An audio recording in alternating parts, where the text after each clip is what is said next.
തിരുപ്പതിയും പുരി ജഗന്നാഥ ക്ഷേത്രവും കഴിഞ്ഞാൽ ഏറ്റവുമധികം ഭക്തർ എത്തിച്ചേരുന്ന ക്ഷേത്രങ്ങളിലൊന്നാണ് തൃശൂർ ജില്ലയിലെ ഗുരുവായൂർ ക്ഷേത്രം. ഭാരങ്ങൾ ഇറക്കിവെച്ച് ആശ്വാസം തേടി ലക്ഷക്കണക്കിന് വിശ്വാസികൾ എത്തുന്ന ഗുരുവായൂർ ക്ഷേത്രത്തിന് പ്രത്യേകതകൾ ധാരാളമുണ്ട്. നാരായണീയം കേട്ടുണരുന്ന ഭഗവാനും ഗുരുവായൂർ ദർശനം പൂർത്തിയാക്കുവാൻ സന്ദർശിക്കേണ്ട സമീപത്തെ ക്ഷേത്രങ്ങളും ദ്വാരകയിൽ ശ്രീകൃഷ്ണൻ ആരാധിച്ചിരുന്ന പ്രതിഷ്ഠയും ഒക്കെ കൂടുമ്പോൾ ഗുരുവായൂർ ഒരു വിശുദ്ധഭൂമിയായി മാറുന്നു. ഇവിടം സന്ദർശിക്കുക എന്നത് വിശ്വാസികളുടെ നിയോഗവും. ത്രേതായുഗത്തിൽ ശ്രീരാമൻ പൂജിച്ചിരുന്ന വിഗ്രഹം തലമുറകൾ കൈമാറി ശ്രീകൃഷ്ണന്റെ കയ്യിലെത്തി.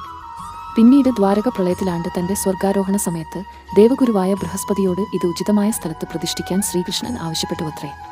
ഇത് പ്രതിഷ്ഠിക്കാനായി ബൃഹസ്പതിയും വായുവും ലോകം മുഴുവൻ ചുറ്റിക്കറങ്ങി. അങ്ങനെ ആ യാത്രയ്ക്കിടെ അവർ ശിവൻ തപസ് ചെയ്തു എന്ന് വിശ്വസിക്കുന്ന രുദ്രതീർത്ഥക്കരയിലെത്തുകയും ഇവിടെ പ്രതിഷ്ഠ നടത്തുവാൻ ശിവൻ ആവശ്യപ്പെടുകയും ചെയ്തുവത്രേ. ദേവഗുരുവും വായുദേവന് ചേർന്നു പ്രതിഷ്ഠ നടത്തിയതിനാലാണ് ഇവിടം ഗുരുവായൂർ എന്നറിയപ്പെടുന്നത്.